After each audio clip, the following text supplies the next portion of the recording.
Welcome, friends, back to another episode in our depression videos in the area of energy and motivation. And again, remember, these will hopefully help you decrease any depression behaviors or your depression overall that we would like to decrease and increase our healthy behaviors, the ones that we really want, where when we think of the best version of ourselves, we are really getting to that person that we want to be through our short-term and long-term goals and our day-to-day to our weekly to our yearly behaviors and our choices that we're making. And so far, we've tracked your energy by the day. We've looked at our motivation, built micro-task menus, and explored what influences our energy. So now really it's a time to kind of zoom out. And so today's episode is about discovering your weekly rhythm, noticing how your energy moves across several days, not just one. And this might be surprising for some people. Some people always feel foggy on Mondays. Others crash after social weekends, and some find a rhythm midweek. And so again, you're allowed to notice your own cycle and then build around it, not against it. So this is really an episode on strategic softness. And again, remember, it all starts with awareness. Like, if we're not aware of the patterns, our behaviors, how can we change, right? So we need to become aware, then we need to start noticing our patterns. That's part of being aware. And then from there, we can start making the changes that we need to make to get to where we want in life. And again, not to just let life happen to us. We get to choose. We get to choose our behaviors. Sometimes this is a struggle, but we hopefully have given tools so that when it's a struggle, you can get through that struggle part. So let's begin. What's one thing we can do for the energy mapping? And so that is really understanding what is energy mapping. So energy mapping is a simple practice where you track your energy levels, emotions, and needs across the week. So why does this help us? Well, you start expecting the same output every day. You stop expecting the same output every day. You identify patterns instead of treating every struggle like it's a surprise. And you can better plan your rest, your connection, and your effort. Think of it like checking the weather, right? If you know a storm always comes on a Thursday, you can prep for it instead of getting drenched in the end. So here's some things that we can ask ourselves. Which days do I typically feel low or overwhelmed? Are there certain days I feel more motivated or clear-headed? And when do I tend to crash socially or emotionally? So mapping your week is about building a gentle forecast and not a rigid rule at all. And so what's another way we can start noticing our weekly rhythm here? Well, we can start to create our own weekly energy map. And of course, how do we create this? Well, here's a simple way to do that. Draw a 7-day grid. You can do this in Word through a table, or you can do it in Excel. Or if you even like to do it on a piece of paper, of course, you can do that as well. Across the top, you would put the different days of the week, so Sunday through Saturday. Then down the side, you would put morning, midday, and evening. So you want to track your daily patterns. So rate your energy on those 3 side things, right? Morning, midday, and evening. And then you would note your emotional tone as well. Is it sad, flat, anxious? Is it calm? Of course, there's many other emotions it could be. Add influencing factors. Did you have poor sleep? Were you at a social event? Are you about to go to a social event? Have you had a hard conversation? Or are you about to have a hard conversation? Are there deadlines that you're trying to meet?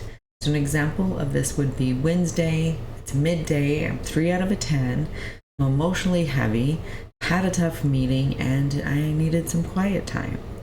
You can also color code or use symbols. So use color for energies like green equals higher, red equals lower, stars for positive moments, and exclamation points for triggers. Add a note like, I crave solitude, or I don't plan anything after therapy. So over 2 to 3 weeks, you're probably going to start seeing your personal flow, which is our patterns, when your mind and body naturally want to rest, engage, create, or connect. And this flow, this mapping out is really important because, again, part of awareness is understanding our patterns. And if we don't understand our patterns, how are we going to be able to change those patterns? So what's another area of this weekly rhythm that we can get into?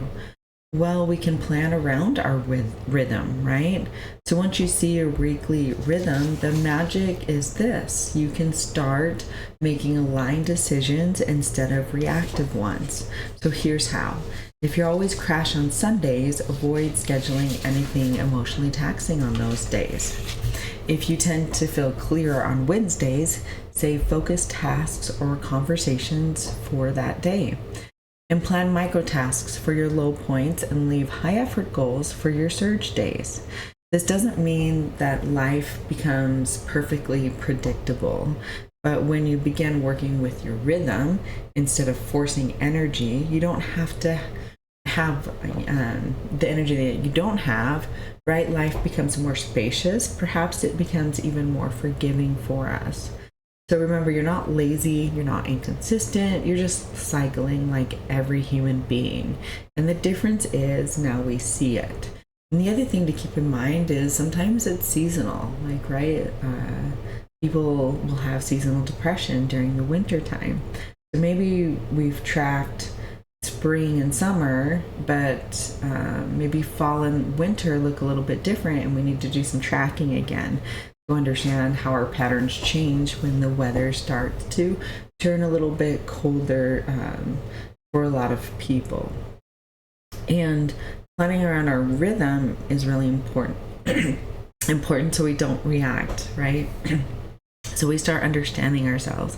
Same way with our behaviors when we're around other people or events that trigger us. We really want to understand what trigger us and not just overreact in life. We want to be able to have a plan to react the way we need in a healthier manner is what we would really like in life. Even though it's never going to be perfect and there will be times when we overreact, we of course want to decrease those as decrease them more than not decreasing them. So to recap, energy mapping is a weekly zoom out of our patterns. It gives you insight into when you're more capable and when you need more care. And the goal is not to optimize, it's just to honor the reality we live in. And so you deserve a lift that adapts to your needs and not one that demands the same performance every day. In the next and final episode of the energy and motivation area, we'll talk about rebuilding motivation slowly, how to stay gently engaged with your life without shame when you do need rest. So now it's the comment section. Drop a comment on, do you already know your weekly rhythm? Do you understand? Have you mapped out your energy? Do you not know your weekly rhythm? Do you not understand your energy? Do you really, but this is something that you want to do and you want to start mapping it out. And if those are maybe too vague of questions, here's one for you as well. What's one day or time of the week where you consistently feel lower energy? And how could you make space for that in the end?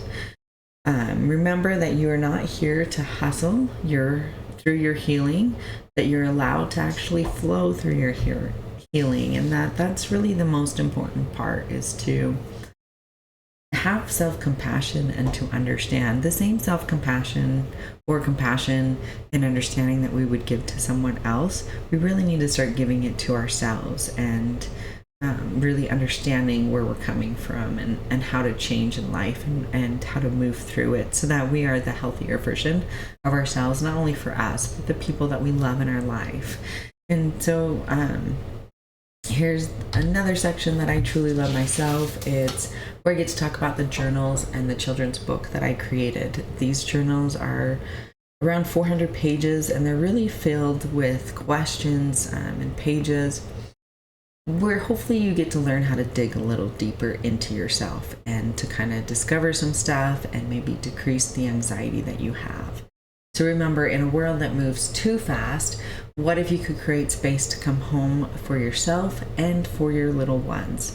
So we start with the heart, right? With self-love, self-discovery, and self-discipline journal. It's your guided path to clarity, purpose, and showing up for a life that you do truly want. And then again, when anxiety rises, meet yourself with compassion. So in the Anchored in Kindness journal, this is going to help calm your nervous system, understand your patterns, and find peace one breath, page at a time. And for those little hearts you love the most, meet Luna and Bravion the lion, a magical story that helps children find their courage, listen to their hearts, and really trust their own glowing spark. A story of bravery, self-trust, and emotional wisdom. With, of course, worksheets at the end to also help your little ones understand what makes them brave, what courage is for them, and their own spark. So if you liked this episode, if it helped at all, of course, like, comment on it, and subscribe to the channel. And of course, feel free to share this with anybody who may need it.